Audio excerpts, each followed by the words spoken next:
Guys, मैं फारसन, मैं मोहम्मद अशरफ, आप देख रहे हैं world real reaction YouTube channel. तो चलते हैं आज की वीडियो का टाइटल है साइंस की बजाय जिहाद पाकिस्तान में ज़रूरी क्यों। लोग सब वीडियो पर देखते हैं, वीडियो पर देते हैं रिएक्शन। नमस्कार दोस्तों, डीडी रेड के एक और रिएक्शन वीडियो में आप सभी का स्वागत है। मैं हूं आलोक। तो आज जो वीडियो लेकर आए वो वीडियो है परफेक्ट रिएक्शन वाले अपने मुजफ्फर अली भाई का।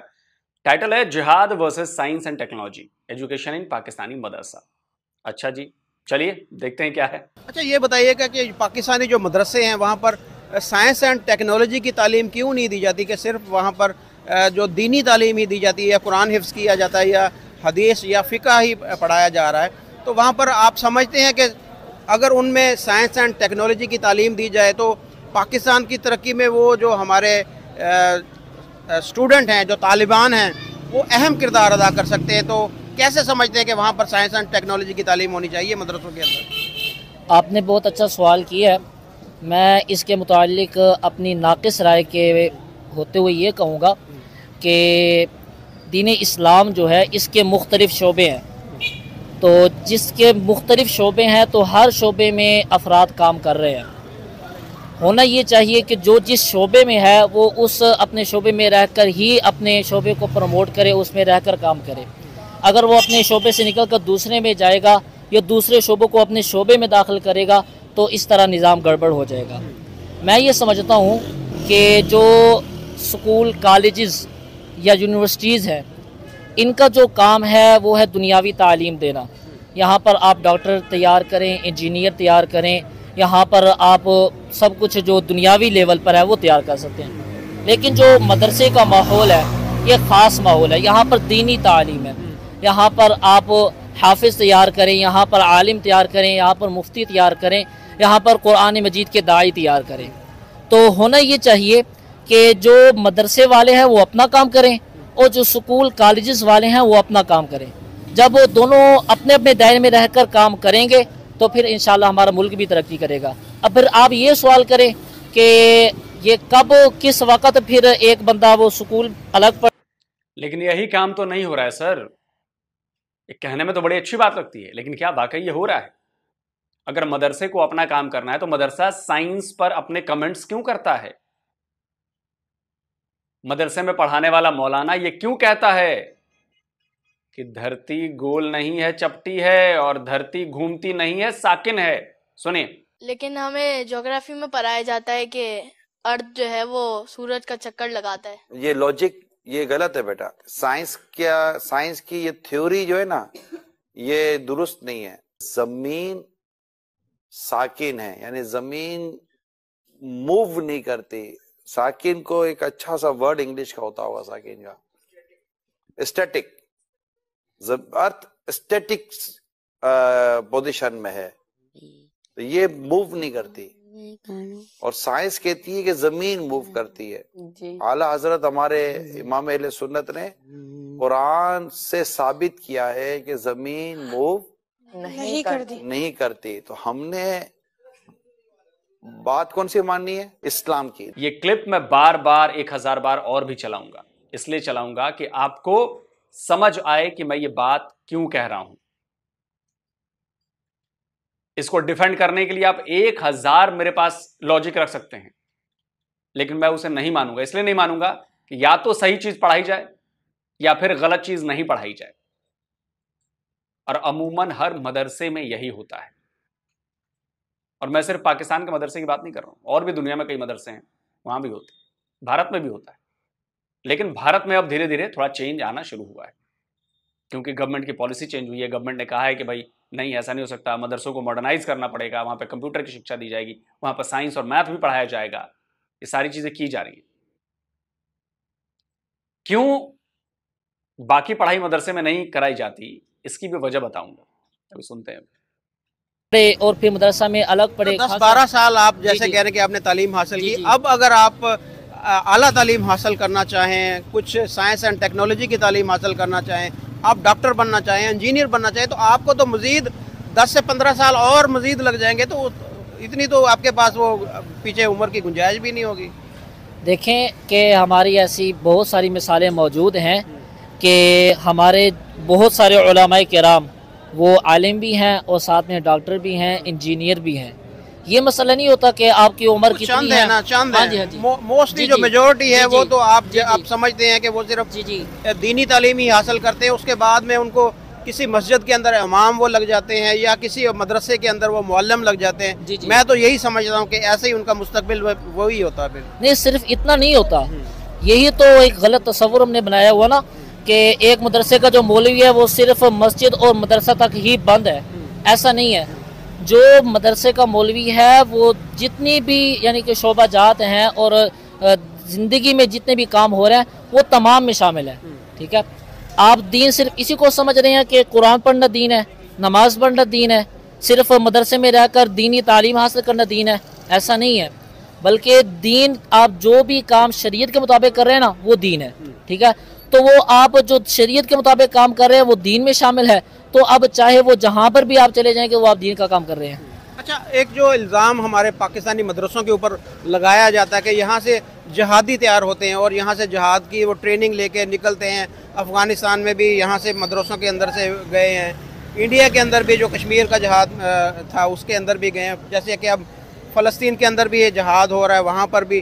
तो ये इसमें कितनी हकीकत है कि यहाँ से जो एक दीनी तालीम के साथ साथ जहाद की तालीम भी दी जाती है और यहाँ से जहादी भी तैयार होते हैं, इसमें कितनी सच्चाई है? आप ये सवाल क्यों कर रहे हैं? मैं सवाल आप ये सवाल इस बिना पर कर रहे हैं, मैं बतलाता हूँ। क्योंकि आप समझते हैं कि जिहाद कोई बहुत बड़ी बला है जिससे मुल्क को नुकसान होगा। आप ये समझते हैं कि जिहाद नहीं होना चाहिए। जहाद होना चाहिए आपके ठीक है? ख्याल में? आप मेरी बात सुने। आप यानी कि जिहाद के जो असल कॉन्सेप्ट है, जो असल उसका तस्वुर है या उस जो असल मकासद है उससे आप नाआशना है। अगयार ने हमें ये तस्वुर दिया है कि जो जिहाद है ये कत्ल गारत है, ये खून खराबा है। ठीक है ना, जिहाद के जरिए से मुल्क का बेड़ा गर्क हो जाएगा, ये तस्वुर अगयार का दिया हुआ है। अगर आप दीन इस्लाम की तालीमात देखें तो जिहाद में तो इज्जत है मुसलमान की, जिहाद में तो शान व शौकत है। आप 1400 साल तारीख उठाएं कि पैगम्बर अलैहिस्सलाम जब मक्का में मौजूद थे उस वक़्त जिहाद का हुक्म नाजिल नहीं हुआ। तो उस वक़्त पैगम्बर अलैहिस्सलाम जो इबादत कर रहे थे इब्तिदान वो छुप कर रहे थे, यानी कि छुप कर अलहदगी में कर रहे थे। और फिर जब तक मक्का में थे आपने जुल्म सहे हैं, जवाबी कार्रवाई नहीं की। ठीक है ना, उसमें आपको फिर पत्थर भी लगे, आप सल्लम को तानो तशनी भी की गई, आप सल्लम को बुरा भला भी कहा गया, सब कुछ बर्दाश्त किया। लेकिन जब मदीना में आए हैं तो जिहाद का हुक्म नाजिल हुआ है। फिर आप सल्लम ने कुफार का मुकाबला किया, फिर अल्लाह ताला ने इज्जत और अजमत अता किया, फिर फतह मक्का हुआ है। और फिर वो जो गालियां दिया करते थे और वो बुरा भला कहा करते थे और वो ताने कसा करते थे, उनको कदमों में गिराया। तो जिहाद में तो इज्जत है। और 1400 साल तारीख इस पर गवाह कि जब जब मुसलमानों ने आलम जिहाद को उठाया, इसको थामा है और इसके ज़रिए से काम लिया है, तो अल्लाह ताला ने उनको फतह भी दी है, उन नुसरत से भी हम किनार किया है और ऐसी इज्जत दी है कि जिसको कोई ख़त्म ही नहीं कर सकता। हमने ये समझ लिया कि जो जिहाद है। तो पाकिस्तान ने 76 ईयर्स में जिहाद क्यों नहीं किया? पाकिस्तान ने 76 ईयर्स में जिहाद क्यों नहीं किया? आज जो पाकिस्तान की औकात पूरी दुनिया के सामने है, पाकिस्तान की जो हैसियत है भिखारियों वाली, वो क्यों बनी हुई है? वर्ल्ड वॉर 2 के बाद सबसे बड़ा सरेंडर आपकी फौज ने किया, 93,000 फौजी पैंट उतारू सेरेमनी हुई, वहां पर क्यों नहीं जिहाद किया? वहां पे भी सपोर्ट मिल जाती, क्यों नहीं किया? सिर्फ बातों में है, जो असली बात है आप लोग कहते नहीं है। देखिए, 5 उंगलियां बराबर नहीं होती है, लेकिन इसका मतलब यह नहीं कि एक उंगली अगर कोई गड़बड़ काम कर रही है और 4 अगर ठीक कर रही है तो चारों मिलकर पांचवें को छुपा लोगे। नहीं, कोई गड़बड़ नहीं है, सब ठीक है, सब ठीक है। देखो, ये 4 चीजें अच्छी हो रही है ना।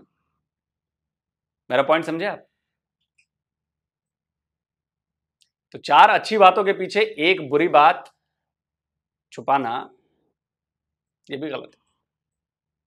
क्या जिहाद के नाम पर कत्लेआम नहीं हुए हैं? क्या जिहाद के नाम पर कत्लो गारत नहीं हो रही है? क्या जिहाद के नाम पर लोगों को भड़काया नहीं जा रहा है, लड़ाया नहीं जा रहा है, बम नहीं फोड़े जा रहे हैं, गले नहीं काटे जा रहे हैं?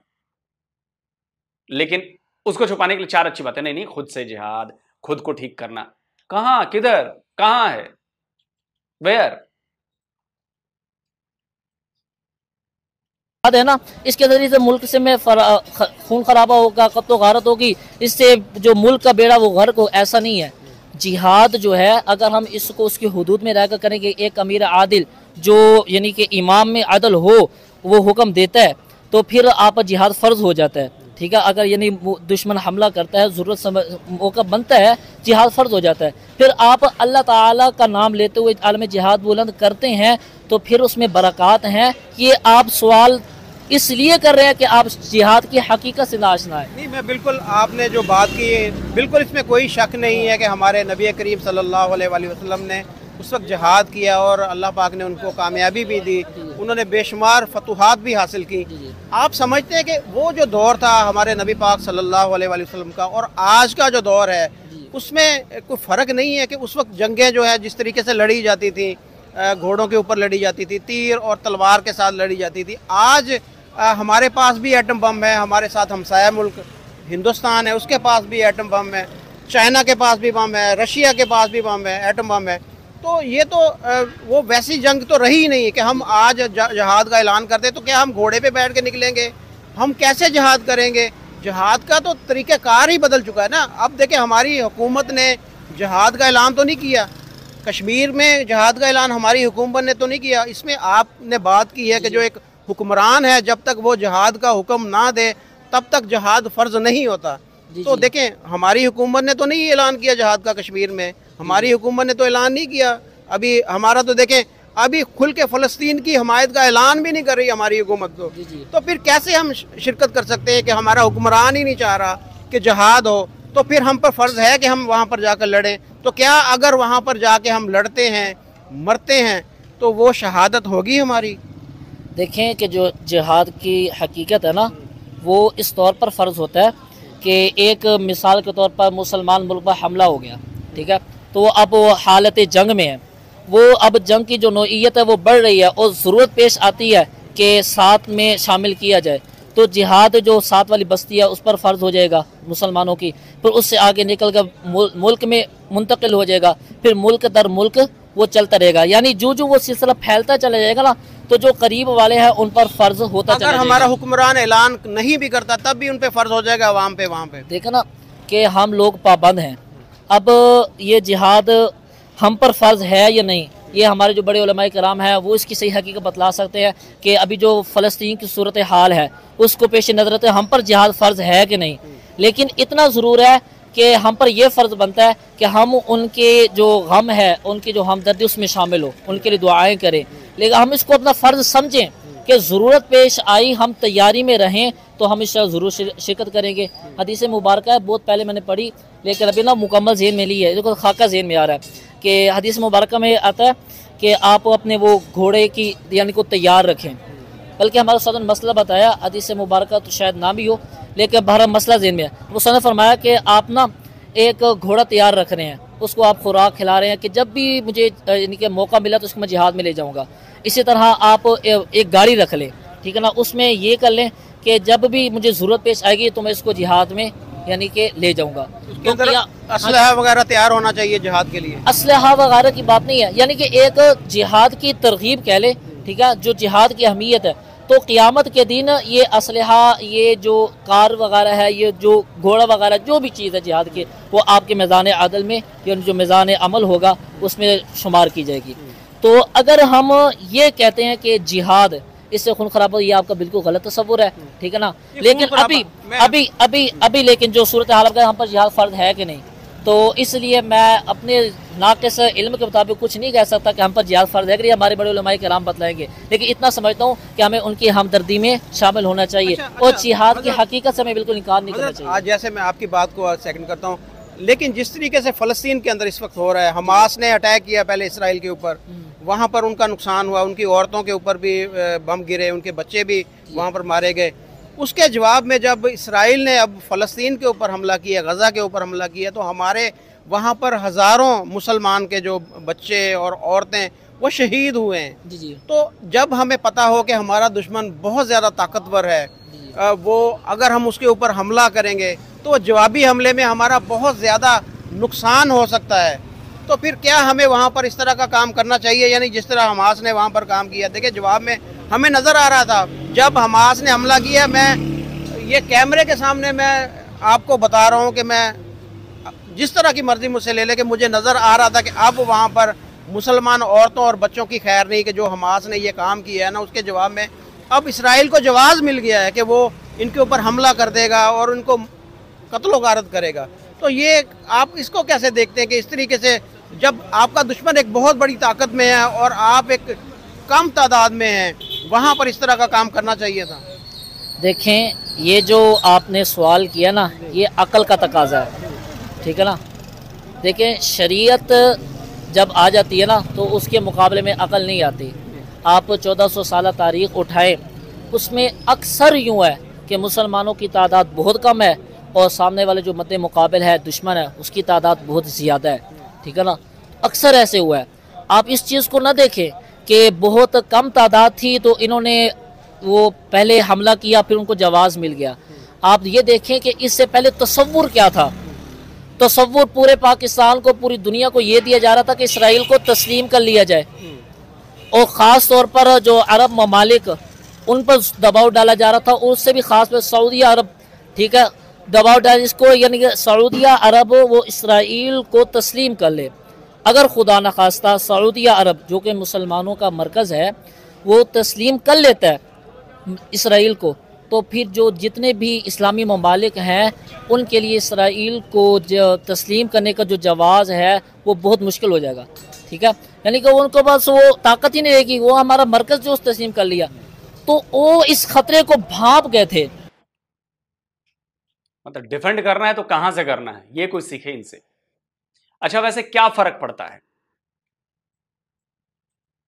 किसी ने इजराइल को डिफेंड नहीं किया, आपने इजराइल को डिफेंड कर रहा हूं, आपने तस्लीम नहीं किया इजराइल को, अभी तक नहीं किया है, ना शायद करेंगे। क्या फर्क पड़ता है इजराइल की सेहत पर या दुनिया की सेहत पर क्या फर्क पड़ता है, आप मुझे बता दीजिए। क्या इजराइल को किसी ने टेक्नोलॉजी में आगे बढ़ने से रोक लिया? क्या इजराइल की आर्मी को पावरफुल होने से किसी ने रोक लिया? या उसके ऊपर लड़ाई करके ही किसी ने उसके ऊपर, इतने छोटे से देश को किसी ने रोक लिया? आज आप जो ये माइक के सामने आके ज्ञान दे रहे हैं, ये भी इजरायली टेक्नोलॉजी है। जिस कैमरे से रिकॉर्ड हो रहा है उसमें भी इजरायली टेक्नोलॉजी है, और भी कई चीजें आप इस्तेमाल कर रहे हैं उसमें भी इजरायली यहूदियों की टेक्नोलॉजी है। क्या किसी ने रोक लिया? तो आपके तस्लीम करने और ना करने से कोई फर्क नहीं पड़ता, कोई फर्क नहीं पड़ता। हां, सऊदी अरब या यूएई अगर इजराइल को तस्लीम कर रहे थे तो इसमें सऊदी अरब और इजराइल का फायदा है, सॉरी, सऊदी अरब और यूएई का फायदा है। बिजनेस बढ़ेगा, टेक्नोलॉजी मिलेगी। भाई, तेल के कुएं तो हमेशा बने नहीं रहेंगे ना, कि अंदर से तेल निकलता रहेगा निकलता रहेगा निकलता रहेगा। तेल का कुआं एक न एक दिन तो खत्म होना है ना। तो अगर वो इंतजार में बैठे रहेंगे कि तेल का कुआं खत्म होगा फिर हम कुछ और करेंगे, तब तक तो कांड हो जाएगा, फिर तो भुखमरी आने लगेगी वहां पे। तो इसलिए उसकी तैयारियां पहले से शुरू हो जाती हैं। फिर आपको लगता है कि आने वाला जो जमाना है वो टेक्नोलॉजी का जमाना है, और इजराइल के बिना टेक्नोलॉजी बहुत मुश्किल काम है। समझ रहे हैं? तो यूएई, सऊदी या बाकी जो अरब ममालिक हैं वो भविष्य देख चुके हैं कि इजराइल के बगैर क्या होगा उनका, और इजराइल को तस्लीम किए करने के साथ क्या होगा उनका। तो जाहिर सी बात, हर देश अपना फायदा देखता है भाई, हर देश अपना फायदा देखता है। वो पाकिस्तान इकलौता देश है जो अपना फायदा नहीं देखता है। दबाव डाला जा रहा था और मुकम्मल तैयारियां थी कि जो सऊदी अरब है ये उसको तस्लीम कर ले, तो इस खतरे को भांप गए थे। उन्होंने कहा कि रोज़ बरोज़ हम पर बमबारी होती है, ऐसे तो नहीं है कि इन्होंने पहले हमला किया। इससे पहले तो आप देखिए कि कितनी मरतबा फ़लस्तीन पर बमबारी हुई है, उनके बच्चों को और औरतों को कत्ल किया गया, खून में नहाया गया है। तो उन्होंने सोचा कि हमने मरना तो है, ठीक है, हमने तो कत्ल होना है, हमने तो खून में लथपथ होना है, क्यों ना हम शहादत की अजीम नेमत से सरफराज हो जाए। तो फिर चिल्ला क्यों रहे हैं कि मदद करो मदद करो मदद करो, जब आपको पता ही है कि मरना ही उन्हें, मरना ही है उन्हें, तो फिर आप क्यों चिल्ला रहे हैं? मरने दो उन्हें, उन्हें तो पता है कि मरना है, मर के शहादत मिलेगी तो और अच्छी बात है। कैसी लॉजिक दे रहे हो आप? इंसानों का मरना कहीं भी ठीक नहीं, चाहे वो फिलिस्तीन में मर रहे हैं चाहे वो इजराइल में मर रहे हैं। लेकिन आप लोग यहूदियों को इंसान नहीं मानते हो। ये लड़ाई इजराइल और हमास की नहीं है, ये नफरत इजराइल से नहीं है, ये नफरत यहूदियों से है, काफिरों से है, किसी देश से नहीं है। ये लड़ाई मुसलमान और नॉन मुसलमान की है, ये नफरत नॉन मुस्लिम्स के लिए। उसमें यहूदी भी हैं, उसमें हिंदू भी हैं, मतलब जो भी जितने भी आते हैं सारे, क्रिश्चियंस में सारे लोग। तो ये मत कहिए। और ये अब दुनिया को पता चल रहा है। पहले ये चीजें छुपी हुई थी, अब खुल के सामने आ रही हैं। जो माइग्रेंट्स दूसरे देशों में गए हैं, जिनको लोग बड़ा आओ भगत करके नहीं नहीं हम तो वी वेलकम माइग्रेंट्स और ये वो, उनको भी बात समझ में आ गई, करे यार ये तो भारी गड़बड़ी हो गई है। अब धीरे धीरे उनको ठीक किया जाएगा। अभी आप देखते रहिए, मेरी बात याद रखिएगा बस। क्यों ना हम एक अजीम इनकलाब बर्पा कर दें। तो उन्होंने इकदामी कदम उठाया और बहुत अच्छा कदम उठाया, जिसका बेहतरीन और पहला फल ये मिला कि जो ये तस्वुर था कि इसराइल को तस्लीम कर लिया जाए, वो अब बिल्कुल ख़त्म हो चुका है। ठीक है ना, अब ये फिदा ख़त्म हो चुकी है। अब सबको पता चल गया है कि इसराइल ये चीज़ है और फ़लस्तीन ये चीज़ है, मुसलमान ये चीज़ है और यहूदी ये चीज़ है। अब वो खुलम खुला इस्लाम और कुफ्र ना, वो तमाम एक जो अकल रखने वाला है, वो शुऊर रखने वाला नहीं है, उसके सामने आ गया। इस बात से आप इत्तफा करेंगे। आप समझते हैं कि यानी कि जिहाद जो है मुसलमान का एक इस तरह का अकीदा होना चाहिए कि जो हर वक्त एक मुसलमान, आम मुसलमान भी, उसको भी जिहाद के लिए हर वक्त तैयार रहना चाहिए? नहीं, देखें आप, आम मुसलमान एक जज्बा तो रखना चाहिए ना। जज्बा हर आपके दिल में भी होना चाहिए कि यार मैं जब भी मौका आया तो मैं हाजिर होऊंगा। जज्बा होना चाहिए, ठीक है। लेकिन तकाज़े मुख्तलिफ हैं। मैंने कहा कि शोबे मुख्तलिफ हैं। दीन इस्लाम में तबलीग भी है, दावत भी है, और इसी तरह दरस व तदरीस भी है, इस्लाही। चलिए बहुत बातें हो गई यार, वीडियो खत्म करते हैं। जो मोटा मोटी बातें थी समझ में आ गई। टॉपिक ये था कि जिहाद versus science and technology education in Pakistani मदरसा, ये कैसे पॉसिबल है। इसका सबसे ताजा और सबसे बेहतरीन एक एग्जाम्पल मैं आपको देता हूं। मदरसा तो छोड़िए, बनू में एक प्रोफेसर को माफी मांगनी पड़ी डार्विन की थ्योरी पढ़ाने के लिए। मौलानाओं ने उसको घेर लिया, बोला कि जान से मार देंगे। उस बेचारा को बायोलॉजी में वो पढ़ा रहा था डार्विन की थ्योरी ऑफ एवोल्यूशन, और उससे माफीनामा लिखवाया गया। बोला गया कि भैया मुझसे गलती हो गई है, माफ कर दो, ये झूठ है, जो इस्लाम कहता है वही सही है, और मैं आगे से नहीं पढ़ाऊंगा। आप समझ रहे हैं? इस पे ज्यादा मैं कुछ बोलूंगा तो शायद आप लोगों को बुरा लग जाएगा। तो आप ही के यहाँ के सैयद मुजम्मिल हैं, बड़े इंटेलेक्ट हैं, उन्होंने क्या कहा था मैं आपको सुना देता हूं, सुनिए। डीसी ऑफिस के अंदर बैठे वो डिप्टी कमिश्नर जो कि रियासत का मुलाजिम है, जो कि रियासत को रिप्रेजेंट करता है, जिसका काम ये है कि इन मुल्लाओं के वायलेंस से शेर अली की तरह के लोगों को बचाते, उसी की जो है वो दहलीज पे जाके इन मुल्लाओं ने एक पूरा स्टेज सजाया, शेर अली को दरमियान में खड़ा किया और उससे एफिडेविट लिया। एफिडेविट लिया यानी कि स्टैम्प पेपर के ऊपर लिखवाया कि दोबारा से वो ये गुस्ताखी नहीं करेंगे, इसके साथ साथ थ्योरी ऑफ एवोल्यूशन भी नहीं पढ़ाएंगे। शर्म नहीं आती लोगों को कि इतनी आसानी से ये बातें करके वो they get away with that, nobody touches them at all. आपको किसने कहा कि आप डार्विन के नज़रिया इर्तिका के ऊपर ईमान ले आएँ? Why can't you separate your ideology with scientific realm? यही तो मसला चला आ रहा है। 500-600 साल हो चुके हैं मुसलमानों को मार खाते हुए कि उन्होंने अमेलगम बना रखा है। उन्होंने ये कसम खा रखी है कि हमने मिक्स करके ही रहना है, सियासत के अंदर, समाजियात के अंदर, पॉलिटिक्स के अंदर, इसके अलावा सोशल बिहेवियर के अंदर, एजुकेशन के अंदर, साइंस के अंदर। अपने अकायद को जब तक हम मिक्स नहीं करेंगे वो सही हो ही नहीं सकते, जो कि साबित भी नहीं है इस्लामिक हिस्ट्री से। तो बड़े अफसोस के साथ मुझे कहना पड़ रहा है कि जब जिस देश की मेजोरिटी इस तरह का बिहेव करने लगे, आप वहां पे कहते हैं कि मदरसा और साइंस और एजुकेशन। इसीलिए मैंने वो मौलाना की क्लिप सुनवाई आपको कि धरती साकिन है कि नहीं। इसीलिए आप अपनी सोसाइटी को 1400 साल पहले वाली सोसाइटी बनाना चाहते हैं, आप उससे आगे बढ़ने नहीं देना चाहते। और जो बढ़ना चाहते हैं, जो थोड़ा बहुत ठीक करना चाहते हैं, आप लोग उनके साथ ये सलूक करते हैं कि चूंकि आपके पास भीड़ जुटाने की ताकत ज्यादा है, आप सामने वाले को अपनी ताकत से डरा सकते हैं। आपने उस प्रोफेसर को डरा दिया, उस प्रोफेसर से माफी मंगवा ली और कहा कि नहीं नहीं नहीं नहीं नहीं, तो इस्लाम में कहा गया है वही सही है, वो डार्विन नॉर्विन सब बेकार की बात है। तो इस पे अफसोस जताने के अलावा मैं कुछ कर नहीं सकता, क्योंकि हमने अपने रिलीजन को साइंस में और पढ़ाई में नहीं घुसाया है। हमारे लिए दोनों अलग अलग चीजें हैं। हमारे इसरो के चीफ मंगलयान भेजते हैं, चंद्रयान पर लैंडिंग कराते हैं और फिर जाके तिरुपति में मत्था भी टेक के आते हैं। हमारे लिए दोनों दो अलग अलग चीजें हैं। एक विश्वास है, एक कर्म है। समझे? आप लोगों ने सबका घोर मट्ठा कर दिया है, हर जगह आप लोगों ने इस्लाम घुसा दिया है, तो उसका रिजल्ट मिल रहा है आप लोगों को।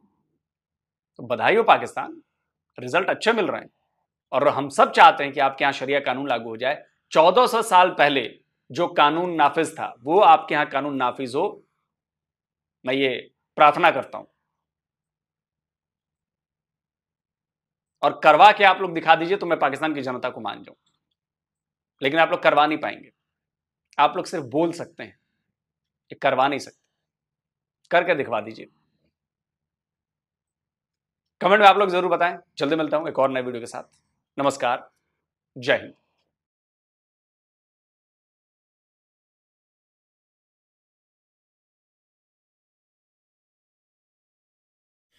तो जी वीडियो होगी ख़त्म। वीडियो बड़ी कॉम्प्लिकेटेड किस्म की आ गई, समझ रहे मुझे तो कॉम्प्लिकेटेड नज़र आ रही है, लग रही है, दीन पे बात मजहब पे आ गई यहाँ पे, तो क्योंकि ये टोटली की टोटली ही बात जिहाद और मजहब के रिलेटेड है। मैं सोच रहा हूँ इस पर क्या बोला जाए या क्या कहा जाए इस पर। मैं बोलता हूँ भाई जी, मोटी सी बात है। मैं यही कहूँगा कि भाई मदरसे की बात उन्होंने की है कि भाई मदरसे में जो है ना दीनी तलीम पढ़ाई जाती है और दूसरे जो है ना कॉलेजों वगैरह में आम जो दुनियावी तलीम होती। लेकिन मैं ये समझता हूँ कि मदरसे में दीनी तलीम के साथ साथ दुनियावी तलीम भी होनी चाहिए, ताकि क्योंकि ये लाजमी नहीं है कि मुअल्लिम बने, ठीक है वो भी अच्छी बात है, लेकिन साथ में ना कोई दुनियावी तलीम होनी चाहिए ताकि दुनिया का भी उनको पता होना चाहिए भी दुनिया किस तरफ जा रही है, दुनिया का रुझान किस तरफ है। तो रही बात, दूसरी बात जो जहाद की है, तो जहाद मैं कहता हूँ कि जब कोई भी चाहे मुल्क हो, फर्द हो या कोई इंसान हो, किसी दूसरे पे जुल्म करता है ना, तो मैं कहता हूँ उसके खिलाफ जहाद करना चाहिए। ये तो पढ़ी लिखी बात है। आज जो इजराइल कर रहा है, स्टार्ट बेशक हमास ने किया, फलस्तीन वालों ने किया, लेकिन अगर वो अपनी ज़मीन या अपने मुल्क के लिए लड़ रहे हैं तो मैं कहता हूँ एक किस्म का जहाद ही है, वो भी कर रहे हैं। तो दूसरी बात, इस मौलवी ने ये भी किया कि भाई जो कुछ बातें ऐसी, ये ना मौलवी साहब भी गोल कर गए हैं, क्लियर कट उन्होंने नहीं की बात। थोड़ा सा ना मेरे ख्याल में वो कह रहे हैं कि दुनियावी और जो दीनी अलग कर दिया। लेकिन मैं कहता हूं कि मदरसों में भी दीन की तलीम के साथ साथ दुनियावी तलीम भी होनी चाहिए, जो ताकि दुनिया भाई पीएम मोदी ने क्या कहा? पीएम मोदी ने ये नहीं कहा कि इंडिया के जो मदरसे हैं उनके अंदर एक हाथ में ये बात उनकी मुझे बहुत पसंद आई है कि उन्होंने दीन की तलीम के साथ साथ दुनिया की तलीम का भी कहा है कि एक हाथ में आपका कुरान होगा और दूसरे आपके हाथ में मतलब के लैपटॉप होगा, यानी कि आप बिजनेस करें, जॉब्स करें, स्टडी करें, जो मर्जी करें, लेकिन आपको कोई भी नहीं रोकता कि आप दीन ना हासिल करें, लेकिन कुरान को भी साथ लेकर चलें। उन्हें कहने के ये चीज़ें हैं कि समझने से समझ आती हैं। बिल्कुल, उनके कहने का मकसद ये ना कि मतलब कि कुरान को भी इतनी इज्जत दें कि वो भी आपके हाथ में रहे, यानी कि आपको दिलो दिमाग में रहे, और साथ में लैपटॉप इसलिए कहा कि ताकि आप तरक्की करें, ना कि आप सिर्फ और सिर्फ मतलब कि ना दुनिया दीनी लिहाज से उसमें इन्वॉल्व हो और दुनियावी लिहाज से आप पीछे रह जाएं। मतलब इन दोनों को आपने इज्जत दे कर चलना है। कुरान को अपनी जगह इज्जत दें और बाकी जो अपना शोबा उसको अलग उसमें मेहनत करें और कामयाब हों। यानी कि दुनिया कामयाबी के तारीफ करती भी है और पसंद भी करती है कि उसी की तारीफ की जाए जो कामयाब हो। बिल्कुल ठीक है ना। इसलिए मोदी साहब को ये क्रेडिट ज़रूर है कि उन्होंने इंडिया के कम अज़ कम मदरसों में आप जिसने आलोक साहब ने भी कहा है। अच्छा, स्टैटिक पर फिर बात आ गई, साकन है, जमीन साकन है, आपको लगता है? मैं कितनी मरतबा ये एक्सप्लेन कर चुका हूँ, शायद मुझे फिर वो नीचे कमेंट करते हैं यार आपका नॉलेज तुम्हारे 5वीं क्लास के बच्चों से भी कम है। मैं भाई वो ज्यादा बोल दिया है प्रेप के खिलाफ, प्रेप का बोले नहीं फिर भी जरा बोले। आई थिंक उनका जो 6 मंथ का बच्चा है ना, या 2 मंथ का बच्चा, या आई थिंक 1 मंथ का बच्चा, उससे भी मेरा नॉलेज कम है मुझे लगता है। कभी कभी मैं कमेंट पढ़ता हूँ तो मुझे इस तरह महसूस होता है कि वाकई में उनका जो इंडिया का 1 मंथ का बच्चा है ना, 1 मंथ का, उसके बराबर भी मेरा इल्म नहीं है और उनका इतने मतलब महान हो चुके हैं, इतने आगे वो साइंस टेक्नोलॉजी में जा चुके हैं, इसमें तो कोई शक नहीं है। दुनिया की 5वीं इकॉनमी भी बन गए हैं। और ये भी है कि उनका 1 मंथ का बच्चा और पाकिस्तान का MSc या PhD स्कॉलर भी मैं कहता हूँ 1 मंथ के बच्चे के इल्म के बराबर होगा उनका, नहीं होगा। फिर भी उसका इल्म PhD पाकिस्तानी PhD स्कॉलर के जो नॉलेज होगा वो कम होगा, और जो इंडिया का 1 मंथ का बच्चा होगा उसका आई थिंक नॉलेज ज्यादा होगा, मुझे ऐसा लगता है। कमेंट से मुझे ऐसा पता चलता है। ऐसा है क्योंकि पेट में पढ़ाना शुरू कर देते हैं, जो वो पैदा होते हैं 9 मंथ में उधर ही पढ़ लेता है, कुछ इल्म हासिल कर लेता है, और उसके बाद 1 महीना होता है। कभी कभी बड़ा अफसोस होता है वैसे यार इनके ना कमेंट देख कर, बहुत दुख भी होता है और हैरत होती है जब, अच्छा हम वो लॉजिक दें तो वो ठीक है, हम लॉजिक दें तो भाई हमारे तो 5वीं क्लास के बच्चे, दूसरी क्लास, यहाँ तक कह दिया मैं, बल्कि मैं खुद एक्सेप्ट कर रहा हूँ, क्या कहना है, मैं खुद मान रहा हूँ जब बंदा अपनी गलती मारे तो उसकी जान छोड़ देनी चाहिए। मैं खुद मान रहा हूँ कि मेरा इल्म इंडिया के प्रेप क्लास के बच्चे से भी कम है, मैं ये मानता हूँ। जी रहमतुल्लाह, तुम बात करो, मैंने मान लिया भाई। यही बात अभी इस पे क्या, मैं यही मदरसे पे बात करूंगा कि मैं भी यही चाहता हूँ कि होना भी इस तरह चाहिए। मेरे चाहने से खैर क्या होगा कि दुनियावी तालीम भी आती होनी चाहिए और उसके मुकाबले में दीनी तालीम भी आती होनी चाहिए। हाँ, निस्फ होनी चाहिए, यानी कि बराबर दोनों चीजों को लेकर चलना। आदि का मतलब दोनों को साथ साथ लेकर चलना चाहिए। बिल्कुल, मतलब दोनों को चीज पर ज्यादा जो है ना जोर नहीं एक इल्म पर देना चाहिए। हमारा जो दीनी तालीम है वो भी जरूरी है। अच्छा, एक मैंने और ये बिल्कुल मुजफ्फर भाई खुलकर नहीं बोल रहे थे, और वो जो मौलाना थे वो भी खुलकर नहीं बोल रहे थे। बोलना उनको ये चाहिए था। लोग साहब ने भी बात की 5 उंगलियों की कि आप ये चौथी जो अंगूठा है ये अगर ये खराब है तो आप इन चारों से उसको ढांप नहीं सकते, वो बीमारी या खराबी आपके अंदर रह नहीं रही है। तो मुजफ्फर भाई भी खुलकर नहीं बोल रहे थे, उनको क्वेश्चन नहीं करना आ रहा था कि दुनिया के अंदर जिहाद को एज आ समझ लें क्राइम समझा जाता है कि यार ये को क्राइम है, मतलब कि जो जिहाद का काम करता है या नाम लेता है उसको मुलजम समझा जाता है या मुजरिम समझा जाता है, और जिहाद को क्राइम समझा जाता है।